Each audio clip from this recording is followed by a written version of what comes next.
নমস্কার বন্ধুরা, রূপার রান্নাঘরে আপনাদের সকলকে স্বাগত।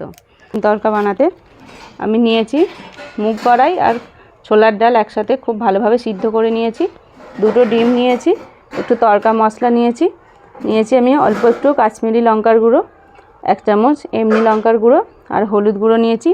আদা জিরে বাটা নিয়েছি, লবণ লাগছে, সর্ষের তেল, পেঁয়াজ কুচি, কাঁচা লঙ্কা কুচি, টমেটো কুচি, আমি একটু ক্যাপসিকাম কুচি নিয়েছি আর রসুন বাটা।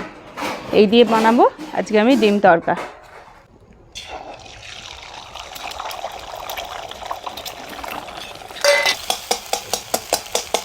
আমি ডিমগুলো এইভাবে ঝুড়ো ঝুড়ো করে ভেজে নেব। প্রথমে গরম হোক, এটা আমি রসুনটাও দিয়ে দেবো,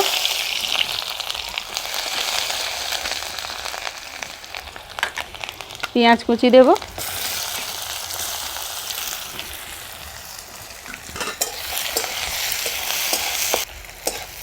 দেখুন বন্ধুরা আমার রসুন আর পেঁয়াজটা একটু ভালো করে ভাজা হয়ে যাক, আর একটু ভাজবো আমি একটু লাল লাল করে। ক্যাপসিকামটা দিয়ে দেব,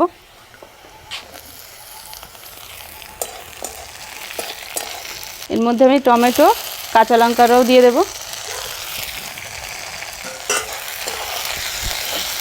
এইভাবে তরকা বানালে বন্ধুরা একদম রুটির সাথে তো একদম জমে যাবে, পরোটা সব কিছুর সাথেই খাওয়া যাবে।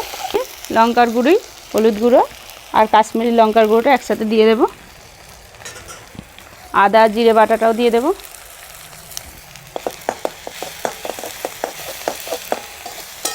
দিয়ে পরিমাণ মতো লবণ দেব। কড়াইটা আর ছোলার ডালটা একসাথে দিয়ে দেব।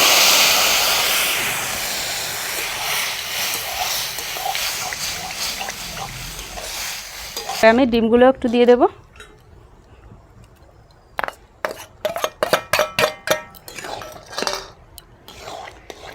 মশলাটা দিয়ে দেব।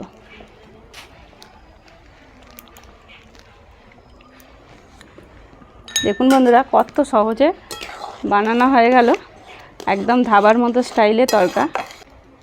দেখুন বন্ধুরা কত সুন্দর লাগছে, একদম কালারটা খুব সুন্দর হয়েছে। তো এই পর্যন্তই, আবার অন্য কোনো দিন নতুন একটা ভিডিও নিয়ে হাজির হব আপনাদের কাছে। ততক্ষণের জন্য টাটা, নমস্কার।